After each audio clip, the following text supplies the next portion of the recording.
saya akan bina kota New York kembali. Kata Trump, yang bina kota New York lah saya. Jangan bohong. Kamu baru sampai di sini. Ayah kamu daripada Jerman. Kamu pun orang pendatang. Kata Madani kepada Trump. Kamu jangan bohong kami. Dan saya daripada Uganda. Benar. Kata Trump,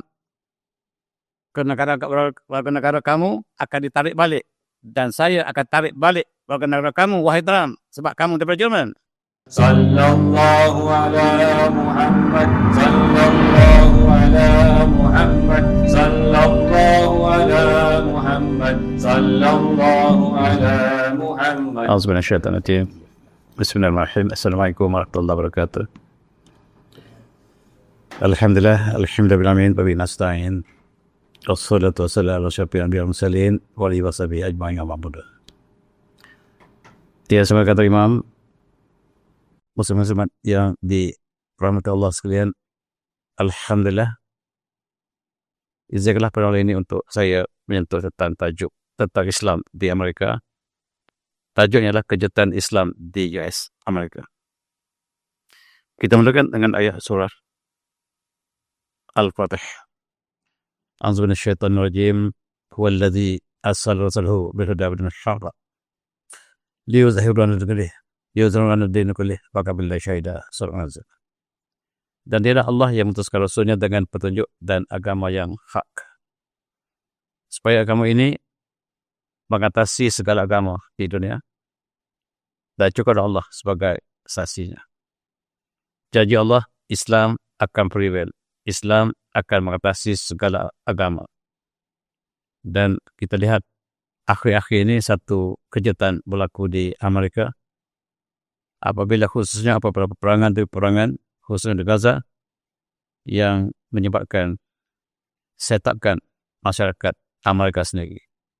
Apabila akhirnya mereka mengetahui bahawa apa yang berlaku di sebalik peperangan yang besar ialah satu perkara yang dilakukan oleh negara mereka sendiri. Berita yang sampai pada kita ialah peperangan di Gaza menjadi titik tolak kepada perubahan besar yang berlaku di Amerika. Mereka ingin menghapuskan Islam dan mereka berusaha untuk menghancurkan Islam di seluruh dunia, tetapi Allah merancang yang lain. Tiba-tiba Islam telah berkembang cepat di Amerika. Antara faktornya ialah peperangan Gaza. Di antara yang memeluk Islam ialah wanita. Di Eropah dikatakan Islam menindas wanita. Islam menindas kaum perempuan. Tetapi yang ramai memeluk Islam di Amerika ialah wanita perempuan. Ada banyak sebab. Akhirnya Allah berikan hidayah kepada mereka. Antaranya melalui Al-Quran yang mereka ingin mengetahui apakah kandungan Al-Quran disebabkan peperangan yang dikaitkan dengan keganasan Al-Quran Islam. Dan faktor yang besar lagi ialah Gaza yang telah dibedil secara malam. Keteguhan pendirian orang Gaza tidak ada yang bunuh diri. Walaupun mereka ditekan dalam keadaan yang sangat-sangat terimpit, tetapi mereka sabar. Masjid habis, tetapi Israel dan Amerika tidak dapat menghapuskan keimanan. Inilah yang mereka ganjil dan pelik. Dan mereka ingin mengetahui apakah sebabnya. Selain pada itu, kita lihat rakyat Amerika sudah mengetahui bahawa propaganda yang dimainkan oleh Amerika itu sebenarnya propaganda yang merupakan propaganda yang palsu. Dan mereka mengetahui bahawa Amerika telah menghabiskan wang rakyat untuk diberikan kepada Israel. Israel telah kaya raya. Rakyat mereka hidup senang. Pendidikan percuma di Israel, tetapi di Amerika rakyatnya ditekan. Wang cukai Amerika telah dipindahkan kepada Israel. Rakyat Israel mula sedar dan mereka menentang kerajaan mereka sendiri. Mereka mencari sebab apakah peperangan berlaku, dan di sebalik apa yang berlaku, berita yang mereka terima negara mereka ialah propaganda yang dilakukan oleh badan penyiaran mereka sendiri. Umpamanya, Presiden Amerika selalu mengatakan kami tidak melakukan genosid di Israel.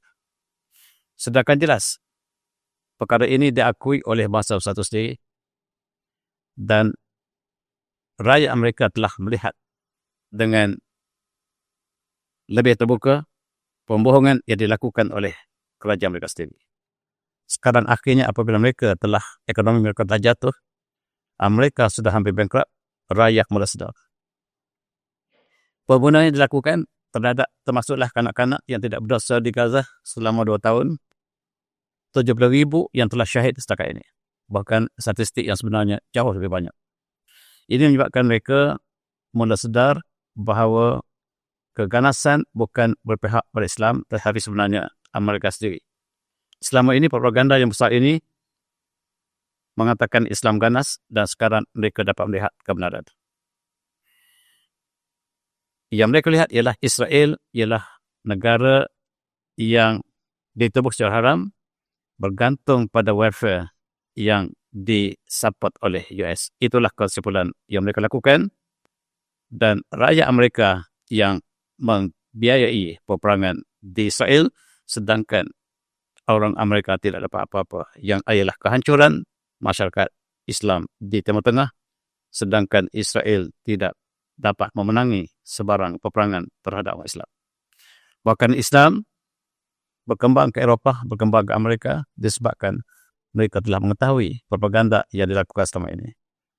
Orang Amerika lambat sedar tentang propaganda yang dilakukan oleh kerajaan mereka sendiri. Dan mereka juga mengetahui bahawa di sebalik setiap presiden ialah Zionis. Dan ini gambar-gambar yang saya bawa mungkin dapat terlihat kemudian. Maka kita tengok dalam Facebook saya. Yang kontrol di belakang presiden ialah wanita ini. Ia bernama Miriam Ellison. Yang setiap patah perkataan presiden dikawal oleh wanita ini. Wanita ini dikawal oleh Zionis dan presiden tidak ada kuasa sedikit pun. Setiap yang dilakukan oleh presiden ialah suara daripada Zionis. Dan Zionis bukan orang Israel. Mereka bukan Israel pun. Dan mereka bukan orang Israel. Kebanyakan mereka ialah mereka yang tidak ada agama dan mereka adalah etis semata-mata. Kemuncak daripada propaganda ini, Kongres telah tidak dapat menyelamatkan belanjawan. Belanjawan Amerika tidak diluruskan disebabkan oleh bankruptnya US dollar. US dollar telah jatuh begitu jauh dan negara mereka out of service, maksudnya gaji tidak dapat dibayar. Gaji kerajaan tidak dapat dibayar, sebuah negara yang begitu besar, mereka tidak dapat membayar gaji para tentera selama 43 hari. Negara miskin tidak berlaku. Malaysia tidak pernah berlaku. Tetapi berlaku dan mereka, bajet tidak dapat diluruskan selama 43 hari. Dengan ini menyebabkan dunia membenci Israel. Negara-negara yang menyanjung Israel satu demi satu telah mula bertukar haluan. Termasuklah Eropah. Termasuk negara yang menjadi penyokong kepada Israel telah menunjukkan sikap yang berbeza. Termasuklah negara-negara Eropah sendiri. Termasuklah Spanyol. Termasuklah negara-negara yang banyak membantu Israel selama ini. Kemuncaknya juga ialah arahan daripada presiden tidak didengar oleh jeneral mereka sendiri. Jeneral mereka telah mula membantah perintah presiden dan ini mereka harap tidak keluar berita ini. Tetapi berita ini tidak dapat disembunyikan lagi. Rakyat bangkit memberontak dan rumah presiden telah diserang oleh rakyat. Berita tidak disebarkan dan mereka kontrol berita yang keluar ialah berita rakyat. Rumah presiden diserang oleh rakyat dan ini tidak pernah berlaku dalam sejarah Amerika. Oleh sebab itu kita lihat General Mark namanya yang menjadi ketua tentera Amerika buat pertama kali enggan untuk melaksanakan perintah direct daripada presiden. Ini satu perkara yang cukup besar dalam sejarah Amerika. Menggambarkan bahawa sesuatu yang sangat tidak kena dalam konteks pentadbiran sebuah negara besar ini. Satu pendedahan mengatakan bahawa Presiden Trump telah menukar agama dari Kristian menjadi Judaism. Ini telah disebarkan di kalangan rakyat Amerika. Rakyat Amerika bangkit untuk menentang. Sebab selama ini Judaism berada di belakang presiden yang beragama tradisinya Kristian, tetapi sekarang presiden telah memeluk Judaism. Oleh itu dia lakukan ritual Judaism. Termasuklah menangis di dinding Wailing Wall di Masjid Aqsa ataupun di Jerusalem, dan inilah antara perkara yang dilakukan oleh presiden mereka sendiri. Dan kita lihat sekarang, setiap rupa-rupanya bukan sahaja Presiden Trump. Kisahnya daripada Presiden Clinton, Obama, Vance, Kushner, Bush, Pence dan pemimpin-pemimpin utama Amerika semuanya terpaksa pergi angguk ke Wailing Wall. Walaupun barangkali mereka bukanlah sebagai Judaism sepenuhnya, tetapi mereka harus melawat dinding Wailing Wall dan berazam untuk meruntuhkan Masjid Aqsa. Inilah yang diketahui oleh rakyat Amerika. Okey, ini gambar yang saya maksud tadi. Boleh saya turunkan? Saya sambil. Ini gambar setiap presiden Amerika dan mereka yang terlibat. Mereka terpaksa pergi angguk di dinding Wailing Walls. Satu kajian dilakukan di Amerika, satu perkara yang penting ini. Mereka telah meletakkan Presiden Trump ialah presiden the worst president of America. Presiden yang paling buruk pernah mereka ada selama puluhan presiden ini. Presiden Trump diundi sebagai presiden yang paling buruk. Itu bukan kita letak, rakyat Amerika letak. Tak pernah rakyat Amerika sanjung demikian itu. Siapakah presiden yang paling disanjung oleh rakyat Amerika? Thomas Jefferson. Yang merangkap perlembagaan Amerika menduduki tempat pertama yang disayangi oleh rakyat Amerika. Presiden kedua ialah Abraham Lincoln. Presiden ketiga ialah John F. Kennedy. Ini ialah undian dilakukan oleh rakyat Amerika, bukan saya. 3 presiden yang disanjung oleh rakyat Amerika dalam banyak kajian dilakukan secara random dan secara khusus ialah Thomas Jefferson seperti tadi, Abraham Lincoln dan Presiden John Kennedy. 2 daripadanya telah dibunuh. Presiden yang disayang dibunuh. Apa sebab? Kita lihat malam ini. Presiden Kennedy dibunuh sebab dia memecahkan rahsia besar dunia Amerika. Dan dia satu-satunya presiden yang tidak ingin angguk di dinding Wailing Wall. Dia tidak ingin terlibat dengan Judaism, sedangkan Yahudilah yang mengangkatnya menjadi presiden. Ini dosa tidak terampun. Maka dia ditembak di Dallas. Sampai hari ini tidak tahu siapa yang menembaknya. Kalau tak tahu, dalam sistem FBI mereka yang sangat canggih, kalau masih tidak tahu siapa penembaknya, maka dia adalah Yahudi. Senang jawapan. Presiden John F. Kennedy mengatakan, saya Presiden Amerika. Tetapi saya tidak dapat melakukan apa yang saya kehendaki sebab orang lain di belakang saya. Minggu depan, saya akan dedahkan siapakah di belakang saya supaya rakyat Amerika mengetahuinya. Belum sampai seminggu, dia ditembak di Dallas. Selesai. Presidennya disayangi. Presiden yang berpegang pada prinsip. Presiden yang kedua yang ditembak ialah Presiden Abraham Lincoln. Abraham Lincoln ditembak kerana juga tidak ingin tunduk kepada Yahudi. Yang diberitahu dia ditembak oleh orang biasa, tetapi perancangan yang sama dengan Presiden John F. Kennedy yang melakukannya. Dan ditembak ketika dia sedang menonton satu persembahan dalam satu opera. Apakah rahsia di sebaliknya? rahsia yang terbesar yang disembunyi selama ini, Abraham Lincoln lah seorang Muslim. Abraham Lincoln ialah seorang Muslim. Tengok wajah Abraham Lincoln, dia bukan orang Amerika. Wajahnya orang Arab. Tengok janggutnya, tengok misainya. Tengok janggutnya, tengok misainya banding dengan orang Islam. Tidak ada presiden Amerika yang memendekkan misai dan membiarkan janggut seperti orang Islam. Tidak ada. Kecuali Abraham Lincoln. Dia mengisahkan dia bukan Kristian.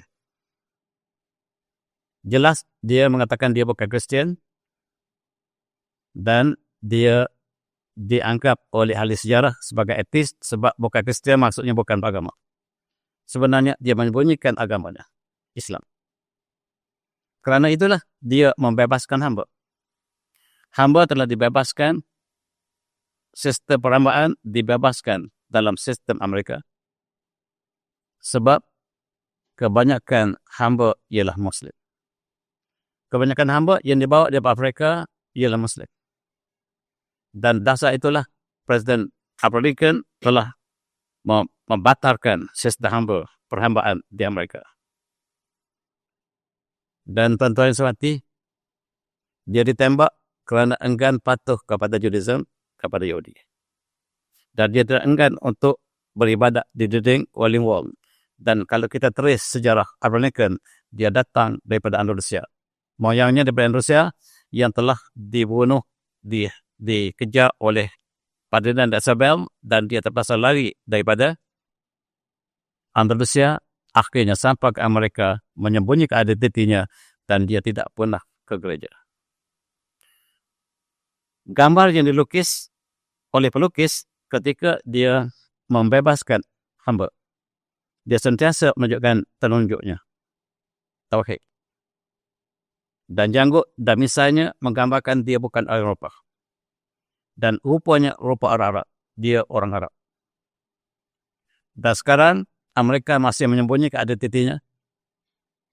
Dan mereka boleh mengkaji kembali sejarah Abraham Lincoln. Yang ditembak ialah dikatakan ada hubungan dengan Islam. Dan enggan tunduk kepada Yahudi. Dan ada sebuah buku ditulis oleh seorang profesor. Profesor ini menulis bernama Jihad At-Tarbani. Menulis sebuah buku, siapakah pemimpin Islam yang terbaik sepanjang zaman. Setelah baginda Rasulullah SAW tempat pertama. Dan dalam 100 pemimpin Islam yang terbaik dunia, termasuk Abraham Lincoln. Abraham Lincoln disahkan oleh profesor ini sebagai, namanya Profesor Jihad At-Tarbani. Tetap boleh lihat siapakah Profesor Jihad At-Tarbani. Dan dia menulis min uzama al-ummal Islamiyah ghayar majri at-tarikh. 100 orang pemimpin Islam yang mengubah sejarah dunia. Antaranya disenaraikan Abraham Lincoln, terperanjat orang Amerika, terperanjat dunia, terperanjat orang yang sentiasa menentang tanpa ada ilmu. Ini tentulah malam ini akan mendapat tantangan penuh di negara kita, barangkali. Dan profesor ini bertanggungjawab, dia menemui banyak bukti bahawa Abraham Lincoln adalah Muslim. Dan setiap kali apabila dia menghapuskan sistem perhambaan di Amerika, orang Afrika yang menjadi hamba bersujud padanya. Jangan bersujud pada saya, sujud pada Allah yang Maha Satu. Sujud kepada Tuhan yang Maha Satu, dia sebut. Dia tulis, sujud kepada Tuhan yang Maha Satu. Tetapi dalam sejarah mereka, diisytiharkan Abraham Lincoln ialah seorang etis yang terberdaya dengan tulisan mereka.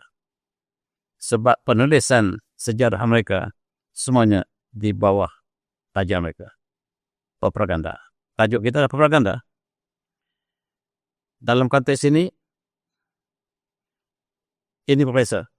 Profesor Jihad At-Tarbani, seorang Arab, dia mengatakan matirafi الواضح بأن هذه المعلومات لا تثبت تمام إثبات قضية الإسلام إبراهيم لينكولن إلا أنني رأيت فيها ما يقدم توسط إليه سابقا من معلومات.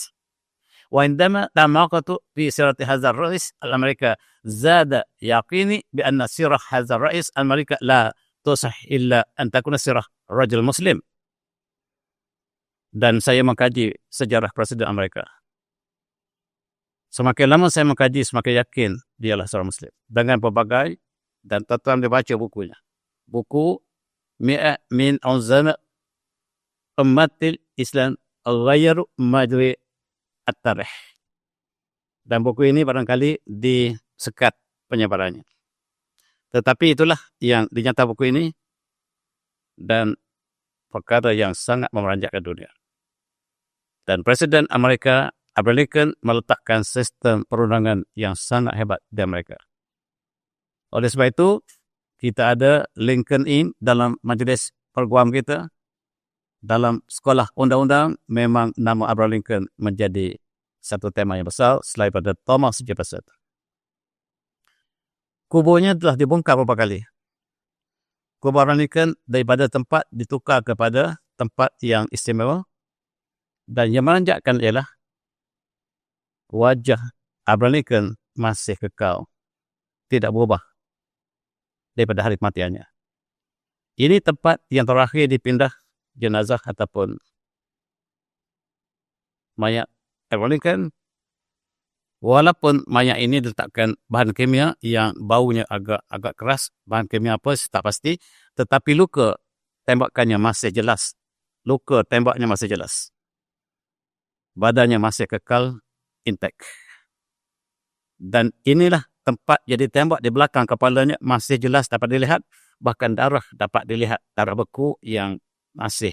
Ini dilaporkan oleh profesor tadi, bukan saya ya.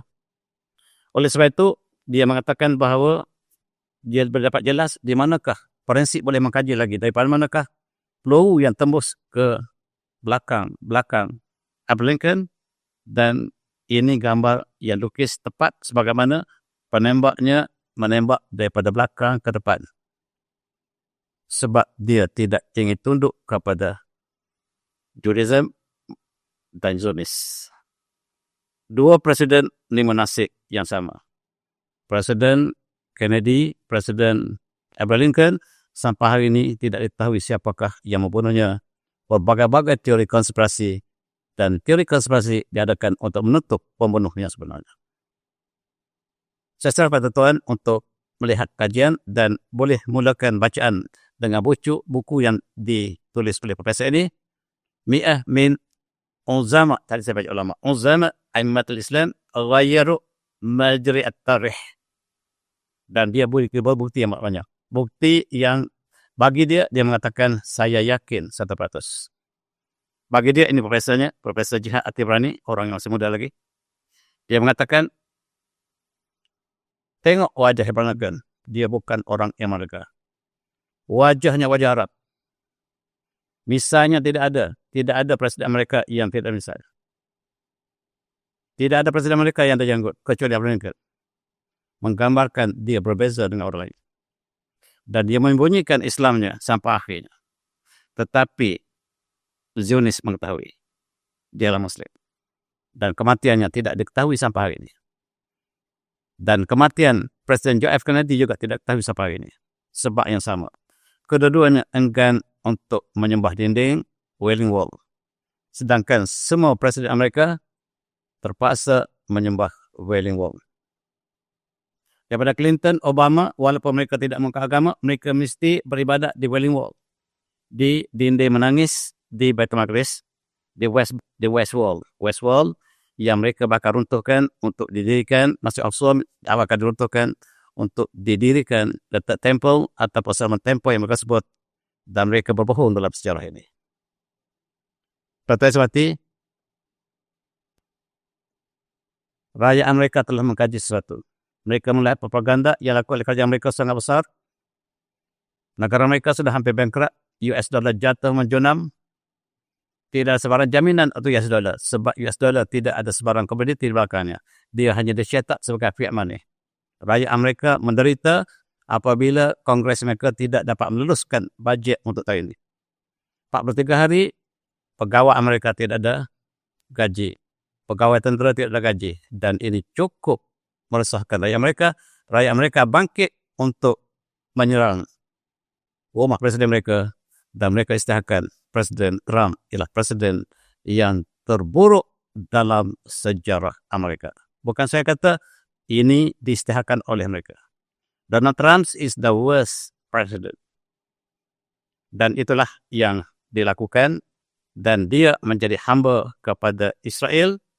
Wang rakyat Amerika disiphon, disalur ke Israel, dan Israel tidak memenangi apa-apa peperangan, bahkan mereka kalah di Gaza. Itulah yang antara sebab Islam berkembang di Amerika.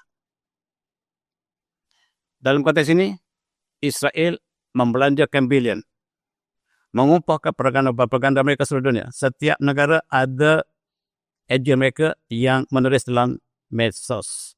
Jadi bayar dengan bayar yang sangat tinggi. Tiap bulan mereka dapat puluhan ribu. Dan Israel membelanjakan bilion dolar untuk menaikkan imej. Pembunuhan dijustifaikan dengan keganasan Islam. Mereka menajarkan keganasan dan mereka letakkan false flag. Mereka katakan Islam yang melakukannya. Daripada 11 September sampailah apa yang berlaku hari ini, mereka menggunakan berbilion wang rakyat Amerika untuk propaganda, dan dunia sudah tidak percaya sama sekali. Bahkan Eropah yang menyokong Israel telah menarik diri hari ini, termasuklah Spanyol. Umpamanya negara Eropah satu persatu menarik diri, termasuklah Perancis, daripada sokongan bulat yang diberikan selama ini. Itali ialah negara yang menyokong Zionis, tetapi sekarang telah ada reserve. Oleh sebab itu, without lies, Zionism dies. Tidak ada pembohongan, Zionism telah mati lama. Dalam konteks ini, sebesar sebahagian daripada negara Eropah telah menunjukkan permusuhan kepada Amerika juga dan juga pada Israel, dan ini memeningkan Presiden Trump yang propaganda mereka tidak berjalan lagi.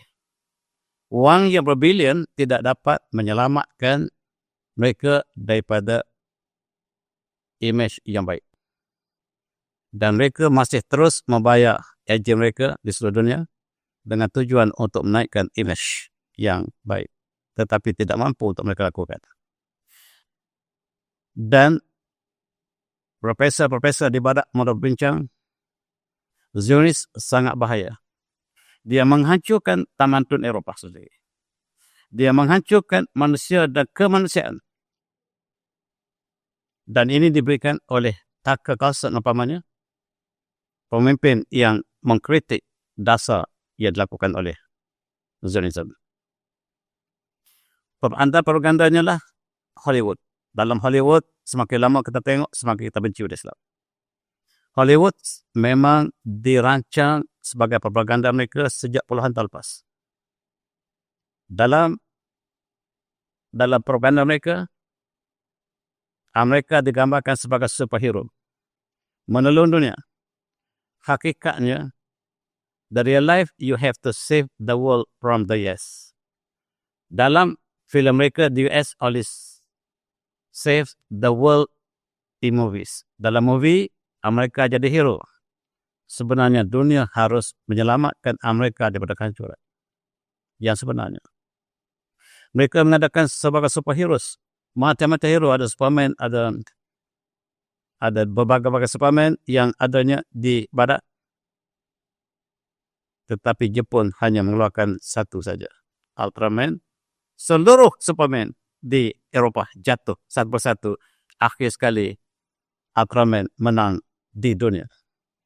Orang Malaysia, kanak-kanak Malaysia tak tengok lagi dah Batman, Superman dan superheroes.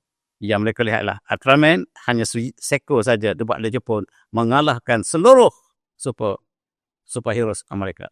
Ini hakikat. Kanak-kanak Malaysia tak tengok Barat lagi, tengok Superman. Siapa sekarang? Tengok Ultraman. Siapakah Presiden Israel? Tidak ada orang Israel. Dan mereka kebanyakan bukan orang Israel. Mereka adalah kebanyakannya daripada Israel, luar daripada Palestin. Umpamanya Presiden sekarang atau Perdana Menteri mereka, Netanyahu, ialah orang Polish, orang Poland. Kemudian Yair Lapid yang pernah menjadi Perdana Menteri ini orang Hungary. Naftali Bennett ialah orang Poland. Ahud Ahmed ialah Rusia. Dan Ishak Samir orang Poland. Golda Meir orang Ukraine dan lain-lain. Tidak ada orang Israel. Maksudnya presiden mereka tak ada kemana dengan Israel. Dan mereka mengaku mereka berjuang Israel. Mereka berjuang untuk sebagai orang yang terpilih. Sya'bullah Mukhtar. The chosen people. Hakikatnya mereka bukan pun orang Yahudi. Mereka berbohong. Dan rakyat Amerika sudah mengetahui. Termasuk Trump, walaupun masuk Judaism katanya, walaupun tidak resmi, mereka telah mengetahui sebenarnya apakah perancangan mereka. Ini antara Perdana Menteri Israel. Mereka kenal seorang-seorang sekarang bukan orang yang jelas daripada Bani Israel. Tidak ada satu pun. Dan mereka lah daripada Zionism, Zionis, dan ini telah tersebar ke seluruh Amerika. Amerika telah semak kembali sejarah mereka. Dan mereka telah mengambil sikap sendiri. Akhirnya Trump disahkan sebagai presiden paling buruk. Tuan-tuan, Islam berkembang. Trump sangat marah. Segala usaha yang dilakukan seluruh dunia, propaganda dilakukan, tiba-tiba dia lupa bahawa negaranya sendiri, Islam bercambah dengan cepat. Kejutan demi kejutan, ribuan Amerika memeluk Islam selepas dia menghancurkan Gaza. Dia sangka bahawa propagandanya memburuk Islam sebagai pengganas. Rupa-rupanya dia sangka Islam akan ganap. Rupa-rupanya Islam cambah di negaranya sendiri. Di depan White House, orang Islam bersolat beramai-ramai. Ini menyebabkan Trump sakit hati. Segala usaha yang dilakukan, uang Amerika habis untuk memerangi Islam. Tiba-tiba Islam cambah di depan White House. Ini tak dapat mereka fikirkan. Tidak ada perasaan dan Islam masuk secara rela. Mereka menerima Islam secara rela daripada seluruh lapisan. Dan masjid tiba-tiba di sebuah kota, masjid Minnesota, terdiri masjid yang megah. Seolah dialah negara Islam. Dan ini lebih memerihkan pemikiran mereka yang menentang Islam. Islam bercambah setiap hari dan dikatakan oleh jurnalis mereka sendiri. Ini adalah Wellman, seorang Yahudi. Nama Man, Son dibelakang, Johnson, apa sebagainya yang ada Son, itu semua Yahudi. Phil, yang ada nama belakang Phil, F-I-L-D, itu semua Yahudi. Dan inilah Wellman, orang Yahudi tetapi dia adil. Dia melihat sesuatu yang benar dan dia mengatakan Gaza menyebabkan 50% Islam bertambah di dunia ataupun di Amerika. Conversion Islam telah berlaku di seluruh dunia dan 50% pertambahan khususnya di Eropah. Ini apabila pada awal yang tahun pas, tetapi tahun ini bertambah lagi. Dikatakan 400% untuk tahun ini jumlah pertambahan Islam di Eropah. 400% selepas peperangan Gaza, pertambahan jumlah umat Islam begitu cepat. Dan ini tidak ada siapa yang sangka.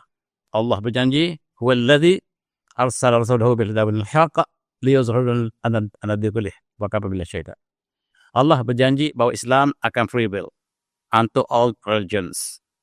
Dan kita saksikan sekarang agama Islam sedang berkembang hebat di Amerika. Tujuannya lah untuk menghancurkan Islam di dunia. Dia merasakan Islam di Amerika akan ranak, tetapi rupanya Islam bercampur di Amerika. Daripada ramai, kebanyakan yang memeluk Islam wanita. Sedangkan propaganda barat, Islam menindas wanita. Islam menindas wanita dan setiap kali apabila mereka membuat propaganda yang buruk ini, semakin ramai wanita barat, bahkan di seluruh Amerika, utara dan selatan, yang menjadi Muslim.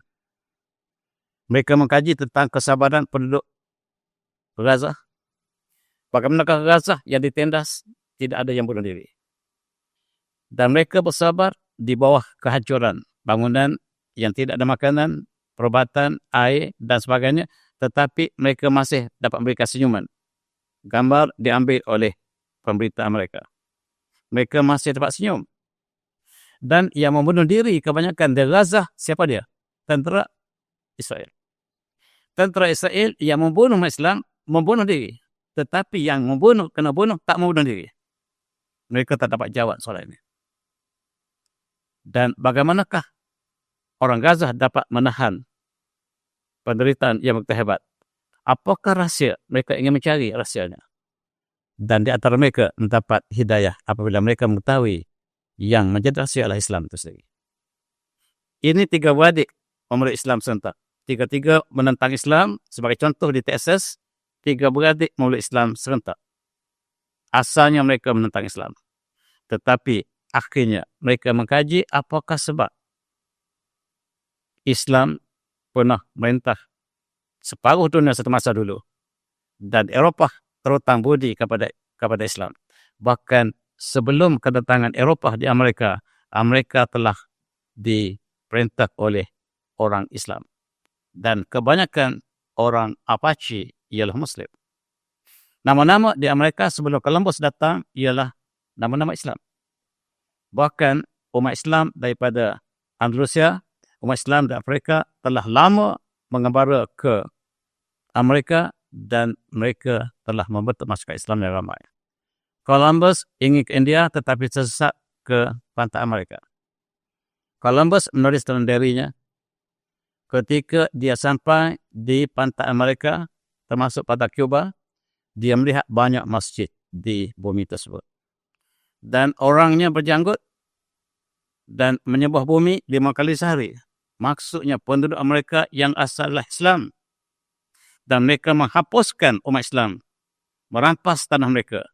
Dalam filem yang difilmkan di Hollywood untuk disebar ke dunia, mereka sentiasa menggambarkan Apache ialah masyarakat yang ganas. Sebenarnya mereka lah yang ganas. Dan itulah yang berlaku sekarang dan mereka mula mengkaji. Ini ialah seorang something besar yang dikeruk oleh kumpulan mereka untuk mengganas dan membunuh umat Islam. Dan dia memeluk Islam. Selepas dia mengkaji apakah sebenarnya umat Islam yang begitu sabar, ditindas, dan tidak ada yang membunuh diri.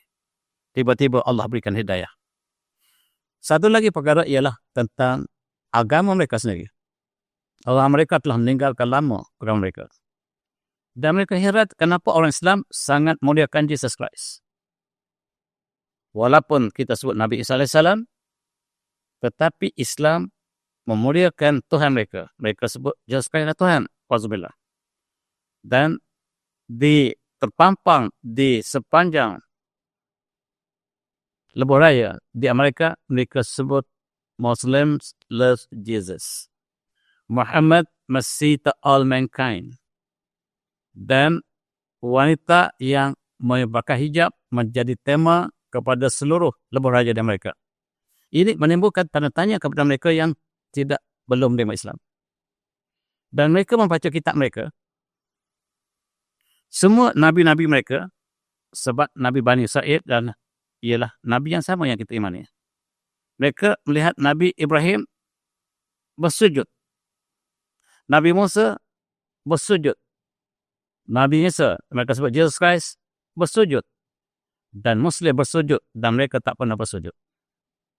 Orang Kristian tak pernah bersujud. Mereka berdiri di gereja dan menyanyi. Maafkan saya, orang Kristian. Kawan-kawan daripada Kristian, maaf, saya sebut apa yang berlaku di Amerika. Mereka menyanyi dalam gereja mereka dan dalam kitab mereka mengatakan semua nabi-nabi mereka letak dahi forehead mereka under the ground. Mereka terus sujud ke bumi dan meletakkan dahi ke atas bumi setiap dalam Bible mereka sendiri. Tetapi mereka tak pernah lakukan. Yang lakukan ialah Muslim. Kenapa Muslim lakukan apa yang mereka tak lakukan? Sedangkan seluruh para nabi mereka meletakkan dahi ke atas bumi. Dan ini antara perkara yang mereka bincang, bahkan dalam medsos sekarang telah terbuka perkara tersebut.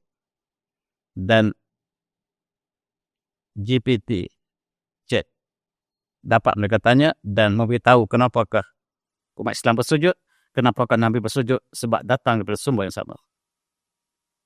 Dan kita lihat, mereka juga melihat perayaan hari Christmas. Dari manakah datang Christmas? Pohon Christmas ini bukan pokok yang dikaitkan dengan Nabi SAW. Tidak pokok ini dikait dengan Jesus Christ. Pokok ini telah digunakan sebelum daripada Kristian lagi. Bahkan dia lebih kepada dewa-dewa. Lebih kepada peristiwa satu Natalia. Iaitu yang dikaitkan dengan Tuhan dewa-dewa, yang dikaitkan dengan dewa-dewa di angkasa raya. Termasuk Apollo, termasuk Horus, Hercules dan lain-lain. Dan mereka menanyakan kenapa kita harus merayakan agama sebelum Kristian. Satu yang menjadi sebab ramai memeluk Islam. Dan mereka bertanya, dalam kitab mereka mengatakan Jesus Christ lahir pada musim panas. Kenapa kita rayakan peristiwa kelahiran Jesus Christ pada musim sejuk? 25 hari bulan Disember ialah musim sejuk di Eropah. Bahkan apa yang mereka sebut sebagai solstice, musim sejuk. Dan mereka mengkaji dalam kitab mereka, Jesus Christ lahir ketika conjunction di antara Jupiter dan Saturn. Dalam kitab mereka jelas menceritakan bahawa pada malam kelahiran Jesus Christ, di langit Bethlehem, muncul sebuah bintang yang sangat cerah. Dan bintang ini tak pernah dilihat. Ahli astronomi mengatakan kemunculan bintang yang sangat cerah bukan bintang tetapi planet. Conjunction antara Jupiter dan Saturn berlaku setiap berapa ratus tahun, setiap berapa ribu tahun sekali, dan dia kebetulan berlaku pada malam kelahiran Nabi SAW yang mereka sebut sebagai Jesus Christ. Dan kita boleh kira bilakah conjunction antara Jupiter dan Saturn. Pelajar kita boleh kira sekarang. Sebab kita ada package, pelajar mesti dapat kira bilakah conjunction terakhir antara Jupiter dan Saturn. Mereka sebut conjunction yang berlaku di antara Jupiter dan Saturn berlaku pada 17 Jun tahun 1 Masih. Maksudnya kelahiran Nabi SAW yang mereka sebut Jesus Christ berlaku pada bulan Jun, bukan pada bulan Disember. Habis mereka rayakan Christmas pada Disember itu daripada mana? Timbul persoalan yang besar. Mereka tanya GPT chat, bilakah Jesus Christ lahir? Apakah benar Jesus Christ lahir pada bulan Disember? Dan GPT chat mengatakan bukan. Definitely 25 Disember bukan hari lahir Jesus Christ, tetapi dia kelahiran Dewa Horus, Dewa Apollo, Dewa Satu Natalia, dan lain. Dan oleh sebab itu, mereka mengetahui bahawa yang mereka rayakan Christmas bukan hari jadi Tuhan mereka. Walzubillah, yang mereka sebut Jesus Christ. Profesor mereka mengira conjunction antara Jupiter dan Mars berlaku pada 17 Jun tahun pertama Masih. Dan tahun pertama Masih itu diambil sepenuh kelahiran Jesus Christ. Kita pakai tahun Masih. Dan mereka tersalah meraihkan Christmas telah 2000 tahun. Apakah ingin berpatah balik kepada Jun? Itu bukan persoalan lain. Dan ini ialah mereka teruskan perayaan pada 25 Jun dan mereka 25 Desember dan mereka akan terus merayakan pada 25 Desember walaupun mereka tahu tarikh itu tidak tepat. Kita lihat Al-Quran menceritakan bilakah Nabi SAW lahir. Dalam surah Maryam Allah berfirman menceritakan detik-detik kelahiran Nabi SAW. A'udzu minasyaitonir rajim. Fa'aja ahal maghad. Fa'aja ahal maghad ila jadhin nakhlati. Qalat ya ladni mittu qabla hadha. Wa kuntu nasiyan mansiya. Ketika sakit bersalin, Maryam sakit untuk bersalin, lalu dia menuju ke sebatang pokok nakhlah, pokok tamar. Qalat, dan dia berkata, ya ladni mittu qabla hadha. Mudah-mudahan saya mati sebelum ini. Wa kuntu nasiyan mansiya, saya dilupakan manusia.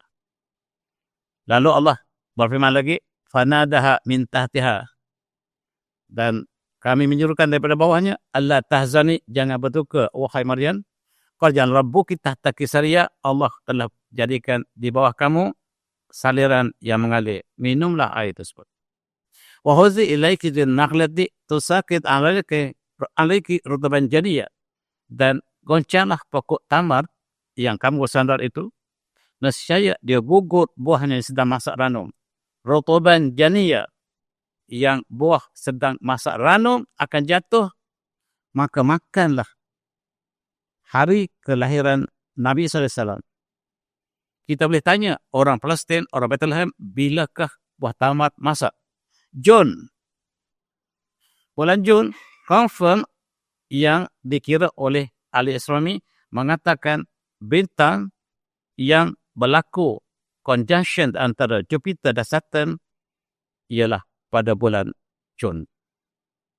Dalam kitab mereka mengatakan pada malam tersebut, pengembala tidak kembali ke rumah mereka sebab terlalu panas. Memang bulan Jun paling panas. Bulan Jun paling panas, kalau kita pergi ke Mekah, tuan-tuan, bulan Jun 50 darjah Celsius. Kalau kita pergi ke India pun 50 darjah Celsius. Pergi ke Dubai pun sekitar 50 darjah ke bulan Jun.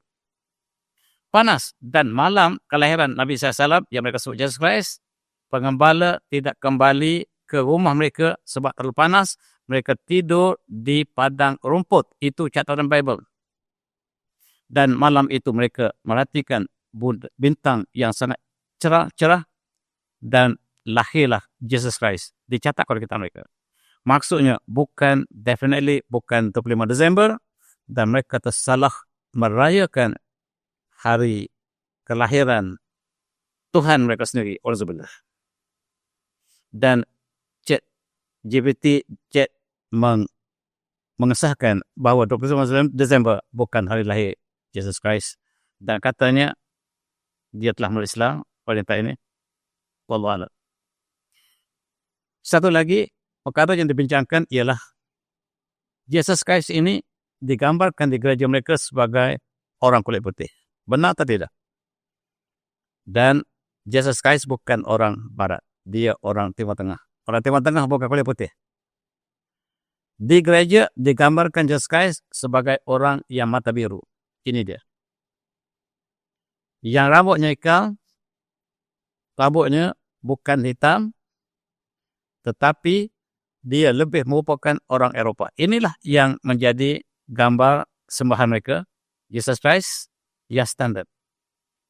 Dan dia tak ada kena-mengena rupa dengan orang Timur Tengah. Sedangkan Jesus Christ ialah Bani Israel. Nabi Isa adalah Bani Israel. Bercakap bahasa Aramai. Dan kitab mereka tidak ada kitab dalam bahasa Aramai. Injil diturunkan dalam bahasa Aramai. Taurat diturunkan dalam bahasa Hebrew. Al-Quran diturunkan dalam bahasa Arab yang murni. Dan apakah ini ialah gambar Jesus Christ sebenarnya? Ditanya oleh mereka. Dan mereka dapati bahawa sepatutnya Jesus Christ bukan kulit putih. Tetapi Rasulullah menceritakan macam manakah rupa Nabi sallallahu alaihi wasallam. Dalam peristiwa Isra Mi'raj, Rasulullah mencerita tentang wajah Nabi sallallahu alaihi wasallam. Pada malam Isra Mi'raj diriwayatkan daripada Abu Hurairah dalam hadis Isra Mi'raj, Rasulullah menceritakan tentang wajah Nabi sallallahu alaihi wasallam. Kata Rasulullah dalam sabdanya, Amma Isa bin Ibn Maryam Farjulun Ahmad, kulitnya warna merah, bukan putih. Mereka lukis putih. Matanya biru, bukan. Dan Farjulun Ahmar, baina qasir wa tawil, tidak tinggi, tidak rendah. Saybatul syam, rambut yang terurai, lurus, tidak kerinting sebagaimana digambarkan. Dan kasir hailan. Hailan ini saya tak pasti maksudnya. Dan diterjemahkan oleh penterjemah ini, dia kata praktikal. Boleh jadi titik-titik oleh karena kena panas, ada titik-titik di pipi, itu disebut Rasulullah kasir hailan al-wajh. Kannahu kharaja min timas. Seolah-olah ya Rasulullah nampak seperti dia bawa keluar daripada bilik air. Takharra qatar ma' dan dapat titisan air yang masih ada di rambutnya, walaysa huma, dan walaupun dia bukan air, tetapi nampak seperti tetesan air di rambutnya. Itu gambaran Rasulullah menceritakan tentang Nabi SAW pada malam Isra Mi'raj. Berbeza dengan apa yang dilukis di sini. Rupa-rupanya wajah Jesus Christ ini ialah wajah Constantine. Raja yang mencantumkan, yang menghimpunkan Kristian dan mengambil doktrin Trinity yang dia sendiri bukan Kristian. Constantine, yang gambarnya Konstantinopel, kota Konstantinopel, yang sekarang dari Istanbul, ialah seorang maharaja yang bukan Kristian, tetapi dia menjadi pelindung pada Kristian dan dia hanya masuk Kristian pada hari kematiannya. Maksudnya ketika dia menjadi raja, merintah Kristian, dia masih peluk Kristian dan dialah merayakan 25 Desember sebagai hari Tuhan sebelumnya, bukan ketika zaman Kristian. Sekarang ini telah diceritakan oleh termasuk GPT.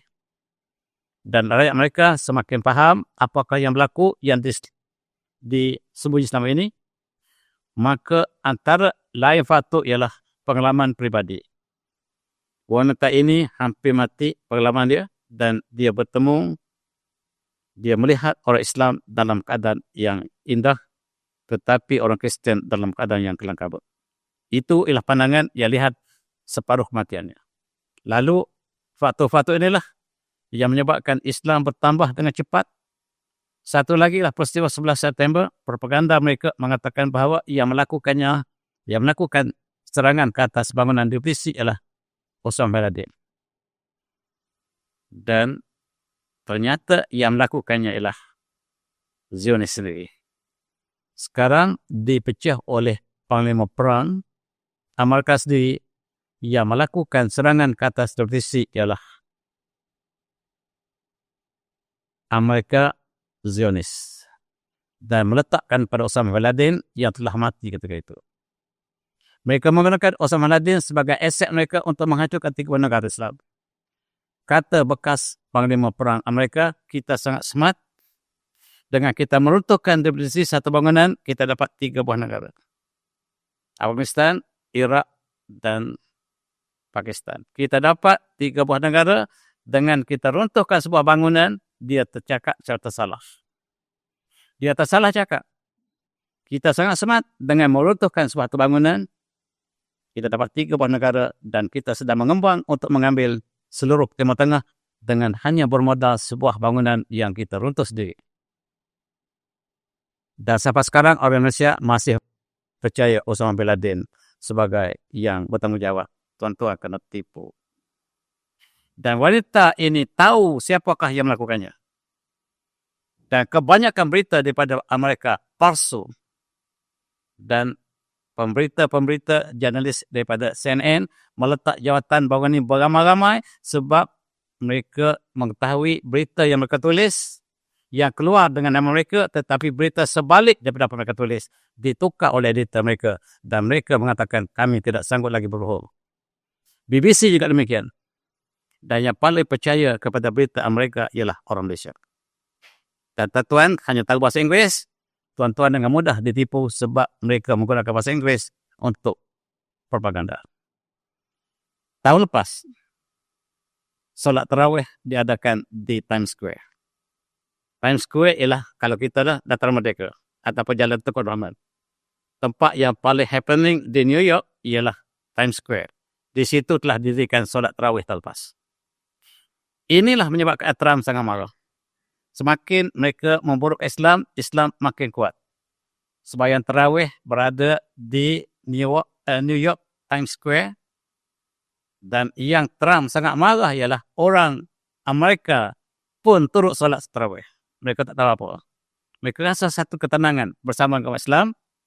Sejak daripada iftar lagi, mereka buka puasa, mereka tengok umat Islam buka puasa dan mereka join.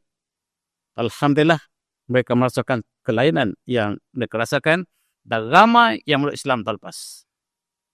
Ketika solat di Times Square, di New York, di tengah kota New York, maka yang solat orang Islam dan bukan Islam. Yang bukan Islam ikut-ikut. Akhirnya mereka meluk Islam dengan hidayah ilahi. Dan inilah semakin menekan Islam, semakin Islam muncul di Amerika. Selagi mereka tekan, Islam makin muncul dan Amerika terlupa negara mereka sendiri. Ini ialah imam sebuah masjid yang mereka mengatakan America will be a Muslim country and Islam will enter every house. Sebagaimana yang disebut dalam satu hadis Rasulullah bahawa akhirnya Islam akan masuk dalam setiap rumah.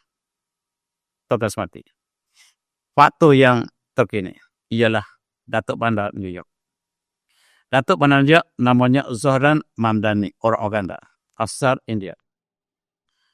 Tiba-tiba dia mencabar Yahudi, calon Yahudi untuk bertanding sebagai mayor. Datuk Bandar New York, bandar yang paling hebat di Amerika. 3 pusingan dia menang. Pusingan terakhir dia masih menang. Dia mendapat undi 56% dan Zionis mendapat 44%. Terperanjat Trump melihat keputusan ini, yang menanglah Muslim. Muslim sebenar atau tidak, itu kita akan melihat. Tetapi yang menang atas nama Muslim. Inilah namanya Zohran Mamdani menjadi Datuk Bandar yang paling muda dalam sejarah 100 tahun New York. Dan lebih memeranjatkan dia dikaitkan dengan Islam. Kalau tak silap, dia adalah Syiah. Dan dia bukanlah Islam sangat. Dan dia penyokong LGBT. Itu bukan masalah. Masalahnya dia dikenali sebagai seorang Muslim. Dan inilah yang menyebabkan umat Islam mengkritik. Tetapi kita jangan lihat dari segi geopolitik yang bakal dimainkan oleh tokoh ini. Dan kemenangannya memeranjatkan dunia dan diberi iktiraf di taniah daripada semua negara besar. Daripada Korea Utara, daripada Rusia, daripada seluruh dunia memberi tahniah kepada anak muda yang baru usianya 34 tahun. Dan dia akan membina kembali New York yang telah hancur oleh ekonomi Amerika. Saya berjanji bila saya menang, saya akan membina kembali New York untuk kita bersama. Pelajaran akan percuma, kebajikan akan diberikan. Tentera-tentera yang pencen, yang dinafikan hak mereka, pencen mereka, saya akan kembalikan. Saya akan buat rumah yang mampu milik. Sebab rakyat New York banyak merempat. Kita sangka rakyat Amerika, rakyat New York yang kaya raya, rupanya merempat jauh lebih dahsyat dari negara kita. Dan kami akan berikan hak kepada pendatang. Kami pendatang, terampil pendatang. Sebab dia asal daripada Jerman. Ayah daripada Jerman. Ayah dia ada Jerman lagi sekarang. Kalau dia kata saya pendatang, dia juga pendatang. Dan semua presiden Amerika pendatang. Yang asal orang Amerika ialah orang India. Berani dia cakap macam tu. Dan pelobi Zionis membelanjakan 19 juta untuk mengalahkan Mamdani. Tapi dia masih menang. Yahudi membelanjakan wangnya banyak untuk mengalahkan Mamdani sebab bahaya orangnya. Sebab dia akan buat reformasi. Dan Zionis yang lain kehabisan uang sebanyak 14 juta untuk mengalahkan Mamdani. Tapi masih menang. Luar biasa. Dengan segala lobby, dengan segala propaganda, dia masih menang. Dan dia mengisytiharkan janggut jambang ialah sifat ciri baru New York. Lelaki mesti ada janggut. Itu simbol lelaki. Yang tak ada janggut seperti tentera Amerika, pondan. Dia kata. Lelaki tanpa janggut, pondan. Berani dia cakap macam tu. Ya? Tentera Israel, pondan. Tentera Amerika pun pondan. Lelaki mesti ada janggut. Maksudnya jambang. Dan apa ada kena dengan jambang? Bulan November lepas ialah bulan lelaki berjambang. Handsome lelaki bila ada jambang. Hinanya rumput, hinanya bumi bila tak tumbuh rumput. Bumi yang subur, tumbuh rumput. Itu dia kata, saya tambah sikit. Ya? Dan dia ni penyokong LGBT. Dia penyokong LGBT Tapi itu posalai. Tetapi dia naik kerana Muslim. Dan kerana Muslim sedikit inilah dia ditakuti oleh Trump. Tengok orangnya handsome. Baru 34 tahun. Dan wanita-wanita di Eropah, di Amerika yang belum Islam sangat tertarik hanya dengan melihat wajah dia. Orang handsome. Ayahnya profesor. Dan kaum yang pertama Netanyahu hayu ialah orang tak ada pelajaran. Dia lulusan Harvard tak salah saya. Yang tak lulus Harvard ialah Netanyahu. Isteri dia pun cantik. Tetapi daripada gambar ini tuan melihat apakah Islam yang dipegang oleh Mamdani. Walaupun demikian, dia penyokong tegar Israel. Dia penyokong tegar Gaza. Dia berjuang untuk Gaza dan ikon dia adalah Yahya Sinwar. Hero-nya adalah Yahya Sinwar dan dia berjuang untuk Gaza. Itu yang penting. Ini istrinya. Istrinya adalah Ramadu Wajid, orang India. Dan mereka mendapat tempat yang tertentu di New York. Dia berjanji untuk sosialis. Dia bukan Islam sebenarnya, tapi tak apa. Dia berpegang kepada sosialis demokratik. Pelik dia. Kalau demokrat ataupun demokrat, dia bukan sosialis. Tetapi dia berpegang kepada sosialis demokrat. Saya tak pasti apakah yang maksud dia. Dan dikatakan sebagai penyokong kepada sistem ekonomi Rusia. Wallahualam, dan yang pasti ialah seorang Syiah. Sekarang dia membuat janji yang besar, dia akan membina rumah-rumah yang mampu milik. Perjuangannya supaya orang di New York ada rumah setiap orang. Sebagaimana Gaddafi melakukan di Libya, setiap rakyat mereka ada rumah, maka dia berjanji akan membina rumah yang mampu milik. Dan dia sedang mencadang untuk membina awalnya 100,000 of rumah yang mampu milik. Janjinya. Tetapi kita lihat apakah janji politik ataupun sebenar dilakukan. Jangan main tuan-tuan, sebab New York lah kota terbesar paling kaya. Lebih kaya daripada mereka barangkali. Dan di sini ialah dia berjanji kepada veteran-veteran, khususnya bekas tentera yang tak dapat hak. Yang berkhidmat tapi dibiarkan oleh mereka, saya akan bela anda. Saya akan kembali ke pensi anda. Ini janji. Kita tengok apakah dia lakukan atau tidak. Dan dia mendapat sokongan daripada mereka yang pesara yang dinafikan hak oleh Amerika sendiri. Amerika menggunakan wang mereka untuk disalur kepada Israel dan rakyat mereka tinggal kelaparan, penderitaan sebab wang digunakan untuk peperangan. Amerika sebenarnya miskin. Bila kumpulan Trump datang ke negara kita, saya dipahamkan ada di antara rakyat Malaysia yang bertanya kepada rombongan ini, kami sangat teringin untuk melawat New York, teringin untuk melawat Los Angeles. Kata rombongan Trump, Bukit Bintang lebih baik daripada Los Angeles. Tak payah pergi. Di sini jalan raya kamu lebih baik daripada kami. Itu jawapan spontan daripada rombongan mereka. Betul tidak tahu, saya dipahamkan demikian. Seorang rakyat Malaysia bernama Ahmad Fahrul Razi Yahya. Kalau ada saudara Ahmad Fahrul Razi, dia berada di New York. Orang lantar dekat saya. Dia duduk di sana, dia ceritakan sebenarnya New York bandar yang sangat-sangat buruk. Kemiskinan melampau. Tuan-tuan boleh baca, dia mengatakan di sana kita jangkakan New York ialah bandar yang kaya raya, rupanya bandar merempat. Rakyatnya merempat di bumi sendiri. Dan tuan boleh baca, panjang tulisannya, menceritakan kita kagum Amerika, rupa-rupanya Amerika negara yang miskin. Rakyatnya terpisah ditinggal di lorong-lorong, dan tuan boleh baca satu persatu, bukan saja Amerika, bukan saja di New York, tapi di Brooklyn, di Manhattan, dan lain-lain. Kita lihat. Inilah statistik yang kita lihat. Gambar yang tak pernah disiarkan oleh TV kita. Kedudukan bandar New York yang sangat dahsyat. Lebih dahsyat daripada coket kita. Coket tahun 60-an pun tak seperti ini.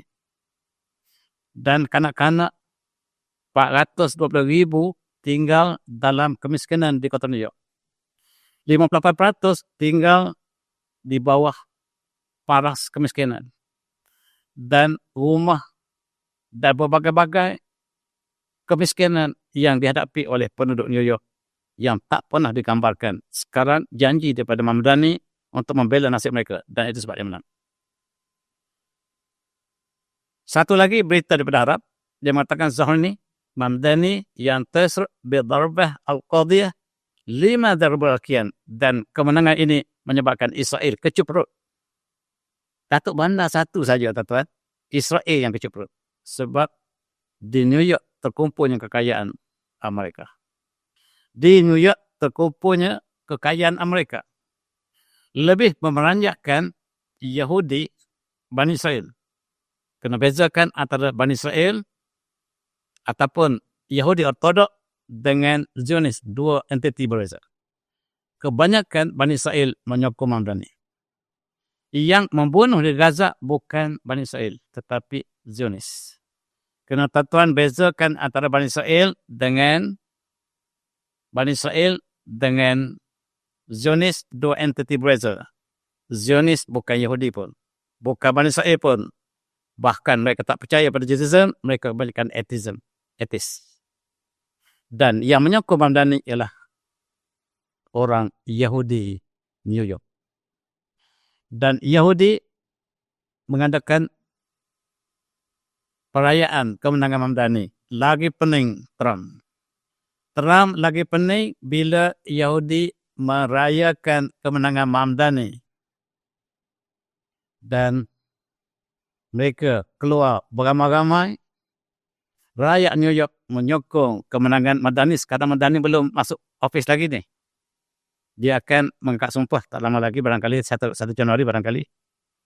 Dan apa yang berlaku ialah dia mengatakan, saya akan putuskan semua hubungan dengan Israel. Semua bisnes yang ada kaitan dengan Israel, kontrak yang ada antara New York dengan Israel akan dibatalkan hari ini. Rupa-rupa Datuk Bandar ni power. Ada powerful yang sangat tinggi di Amerika. Dan saya adalah penyokong kepada Yahya Sinwar, pemimpin agung Gaza yang telah syahid. Saya akan membela kematian. Kata Mamdani, ya syahid. Yang Sunni, diam. Kemudian New York membuka ruang untuk pembelaan Palestin, Gaza, kemerdekaan di bawah. Ini belum masuk office lagi ni. Baru menang. Dan tuan-tuan, jangan main-main, New York ada kuasa 300,000 staff yang berada di bawah Mamdani. Antaranya 30,000 polis. Bukan sedikit. Kekayaannya sangat besar, $1 billion yang ada di New York. Dan ini sangat ditakuti oleh Israel sebab Datuk Bandar Muslim. Datuk Bandar London Islam Muslim. Datuk Bandar New York Muslim. London dan New York, dua simbol veto di pasal 1 Muslim. Dan ini kali pertama dia kemenangan, dia buat ucapan kepada kamu, wahai Trump. Dengar baik-baik.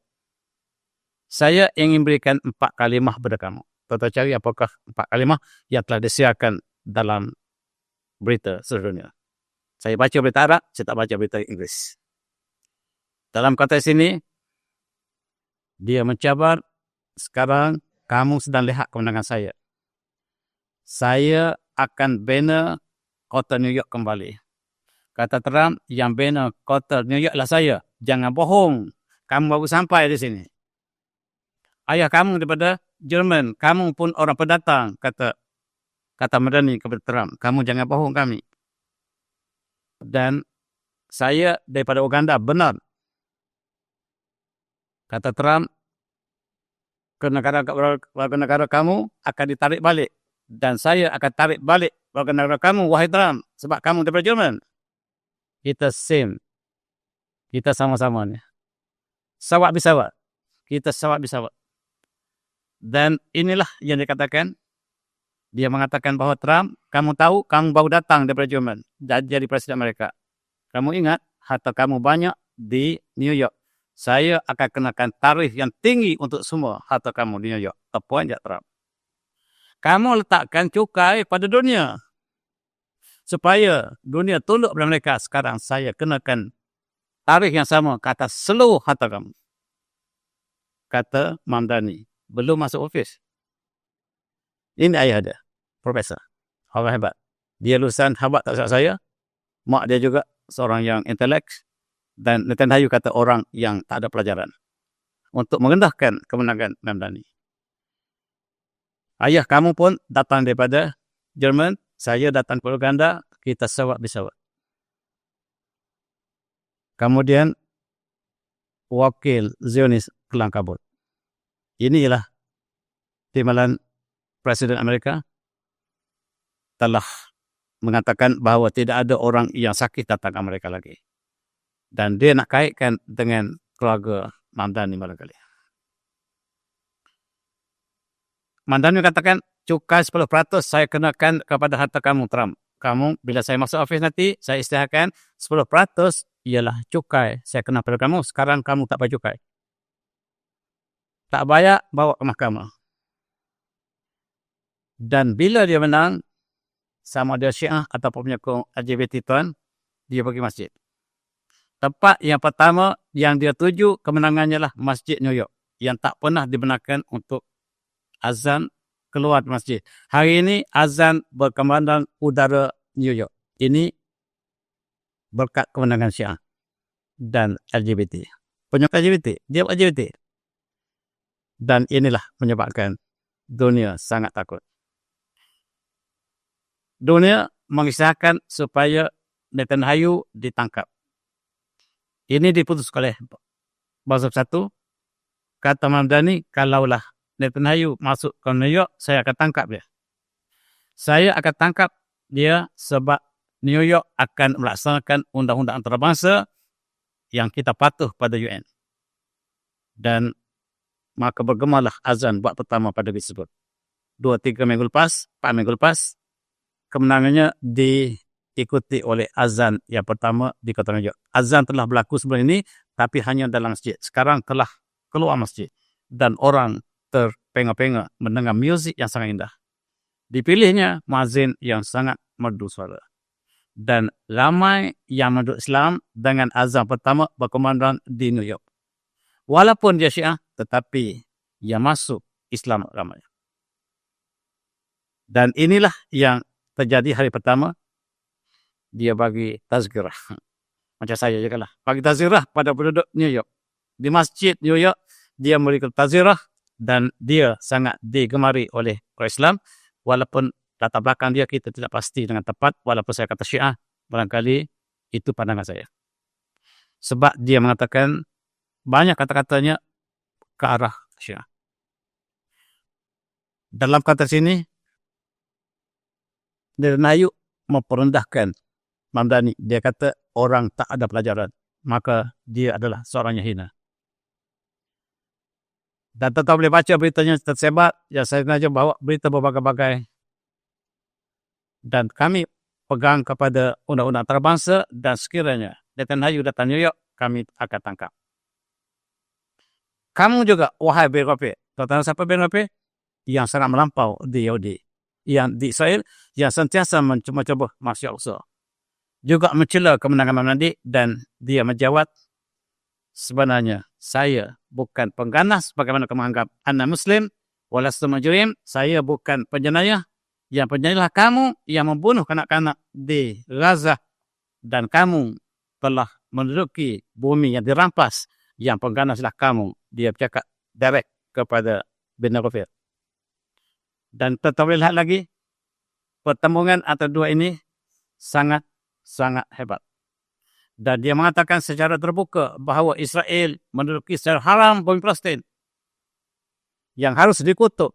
Ini Datuk Bandar New York, tuan. Dia bercakap di New York ni. Dalam konteks ini, kita lihat lagi apa yang disebut.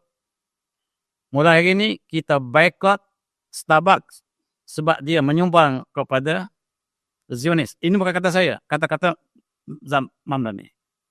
Oleh sebab itu, New York akan bebas daripada Starbucks. Malaysia kembali semula Starbucks. Tetapi New York akan tutup Starbucks. Bukan saya kata, Mamdani. Sebagai gantinya, kita ganti dengan bukan Starbucks, kita ganti dengan Satabak. Simbolnya lelaki dengan misa bertaring. Starbucks pondan sebab dia simbolnya adalah wanita bukan wanita. Walaupun rambut panjang, dia dewa. Dewa tidak ada gender. Dia bukan LGBT tuan, sebab barangkali saya tersalah sebut sebelum ini. Bukan simbol LGBT tetapi simbol dewa yang tidak ada gender. Tapi kami jantan, kopi jantan. Misa bertaring, kita boikot Starbucks, kata Mamdani. Dan tentulah di New York tak ada jual Starbucks, kata. Tempat berkembangnya Starbucks, New York akan diboikot sepenuhnya. Dia akan berkembang ke tempat lain. Kita pulih kembali. Mekah telah ramai umat Islam yang tu nak umrah masuk Starbucks sementara tunggu kawan dia. Musim haji ni penuh Starbucks di Mekah. Sebab Starbucks duduk depan Mekah. Di bangunan depan Kaabah itu ada Starbucks yang jelas. Di situ tempat kita bertemu. Ini ialah satu perkara yang berlaku menjadi faktor yang terakhir, tuan. Apakah episod ini akan berhenti di sini atau akan diteruskan? Saya tak pasti. Tapi antara kita bincanglah kejutan Islam di New York. Di Los Angeles telah hilang pendapatan daripada McDonald. Gara-gara Mamdani, McDonald, tempat lahir McDonald di Amerika telah hilang satu persatu. Di Los Angeles menyatakan demikian. Dan terlihat perkembangan ekonomi yang sangat dipengaruhi oleh Mamdani. Walaupun dia seorang individu, belum masuk ofis lagi. Tiba-tiba dalam pemilihan pemimpin yang baru, beberapa pemimpin Islam telah menang selepas sebagai kesan domino selepas kemenangan Mamdani, termasuklah Abdullah Mahmud yang dipilih sebagai Datuk Bandar di Michigan dan wanita juga dipilih sebagai Lieutenant Governor di Amerika. Dan bukan itu saja, semakin ramai 38 orang Islam menang serentak selepas kemenangan Mamdani dalam berbagai-bagai jawatan di seluruh Amerika. Memeranjak ke Trump daripada untuk hancurkan Islam, Islam berkembang dengan cepat. Daya menang ialah dipilih oleh rakyat Amerika. Ini di antara wajah-wajah umat Islam yang menang. Berbagai-bagai lapisan menang 38 jawatan. 38 calon yang bertanding menang bergaya. Menunjukkan bahawa Islam sedang berkembang di Amerika. Itu saja kesimpulan kita lihat. Dan dalam konteks ini 30,000 setahun yang white American yang memeluk Islam dalam sesi yang lepas. Dan dia terus bertambah. Masjid dibina di kota-kota utama Amerika yang tak disedar oleh penduduk. Tiba-tiba ada masjid yang besar. Tentu yang pernah melawat tempat ini, saya tak pasti di mana tempat ini. Terbina masjid yang tiba-tiba ada masjid yang besar dalam masa yang singkat. Sekarang sudah ada 2,771 masjid di US. Terdapat 300 college Islam, sekolah Islam dan 50,000 pelajar yang sedang belajar di sekolah-sekolah Islam di Amerika. Dan ini satu perkembangan yang baru. Dan dia pun ialah penduduk Islam majoriti. Satu kota bernama Dearborn, saya tak pernah pergi, tuan-tuan pernah pergi barangkali, menyaksikan majoriti umat Islam pertama. Satu kota di Amerika menjadi majoriti pertama umat Islam. Dan ini taburan Muslim hari ini. Tempat ini ialah tempat taburan Islam yang lebih hijau, itu lebih banyak bilangan Islam, dan hampir seluruh Amerika telah tersebarnya umat Islam. Dan ini juga gambar yang lain menggambarkan kedudukan negeri-negeri state di Amerika dalam konteks dengan penduduk Islam sama ada peratus yang dapat kita saksikan hari ini. Bandar-bandar seperti ini telah dapat kita saksikan. Ada yang disahkan sebagai kota Amerika yang majoriti Islam yang telah muncul. Suasananya tidak beza dengan negara Islam. Dan mereka mengamalkan amat Islam yang standard dengan kemunculan masjid, dan statistik New York dan California, Illinois dan lain-lain seperti ini tak sempat saya sebut satu persatu, dan saya paparkan untuk menunjukkan bahawa masjid bertambah dengan banyaknya di Amerika. Islam akan prevail di dunia. Islam will overtake the world, not just the US, kata penduduk Amerika. Mereka yakin Islam akan menang. Negara bukan Islam bertambah Islam, negara Islam sendiri yang asal, mereka keluar Islam beramai-ramai. Kita dipahamkan di Indonesia, mereka keluar daripada Islam murtad beramai-ramai. Alhamdulillah. Amerika menyambut kedatangan Islam yang baru. Bila umat Islam telah merasakan Islam terbeban, Allah ganti dengan orang lain. Sekarang, kalau tak dapat lawan, kita kompromi. If you can beat, join them. Trump ada pemuda baru. Dia buat untuk mengalahkan nama Mamdani. Tiba-tiba bancian nama Mamdani telah mengantasi nama Trump. Kepopularan Mamdani mengantasi Trump sendiri di Amerika sekarang. Jadi kena buat strategi baru. Tak boleh lawan, kita join. Lebih lagi, Korea Utara mengutuskan tahniah kepada Mamdani. Dia bukan taraf bandar, dia taraf negara. Kemenangan di New York bukan masuk satu kawasan, satu state, tetapi dunia. Dan pemimpin-pemimpin di New York juga menyokong British. Pembangkang British juga mengucapkan tahniah kepada Mamdani. Dan oleh sebab itu, Putin pun ucap tahniah. Bila Putin ucap tahniah, Mamdani, ini satu benda besar. Kalau tak boleh lawan, kita cari jalan lain. Dan ini menyebabkan Trump pening kepala. Buat strategi untuk jatuhkan Mamdani. Sekarang, mari kita berdamai. Mamdani ialah pemimpin yang baik. Itu damai pertama. Trump mengatakan, Mamdani pemimpin yang hebat. Kita jemput datang ke White House. Tujuan untuk malukan Mamdani. Trump tak bangun ketika Mamdani sapa ke White House. Tetapi dia lupa, dia sambut dengan dua tangan. Trump tak pernah pegang dua tangan, pejabat tangan. Sekarang dua tangan dia pegang tangan Mamdani. Dunia menyaksikan. Siapa menang? Gambar ini. Dia duduk untuk menunjukkan dia lebih besar daripada Mamdani. Mamdani tak ada kursi, tak beri kursi untuk jatuhkan Mamdani. Tiba-tiba dia sambut Mamdani dengan dua tangan. Dia datang ke Malaysia pun dia tak salang dua tangan. Satu ya gitu ya. Menunjukkan besar angkuhnya dia. Kali ini dia terpaksa tunduk pada Mamdani. Betul? Kata bekas lawan dia, Mrs. Clinton ini, masa Trump telah berlalu. Trump is gone. Sekarang zaman Mamdani. Trump tidak berpilihan lagi. Bahkan dia diundi sebagai presiden yang paling buruk. Dan di depan Trump, Mamdani buat ucapan, Anda pembunuh. Anda melakukan genocide. Tak pernah berlaku depan Trump. Di pejabat Trump, dia buat ucapan bahawa inilah orang tua yang membunuh kanak-kanak di Gaza. Berani sungguh. Boleh balik ke tidak kalau kita? Boleh balik. Orang berani jangan bunuh. Orang berani kita biar aja balik. Kita tengok apakah episod seterusnya. Dia bercakap walaupun Trump duduk, dia berdiri, dia hinakan Trump balik. Pemberita terperanjak, Trump tak kata apa-apa. Trump terkebil-kebil. Ini gambar sebenarnya. Terkebil-kebil. Dan akhirnya dia gelak. Tak lewat apa, dah gelak lah. Trump gelak dah. Itulah saja yang dapat ditunjukkan dan pemberita penuh depan dia.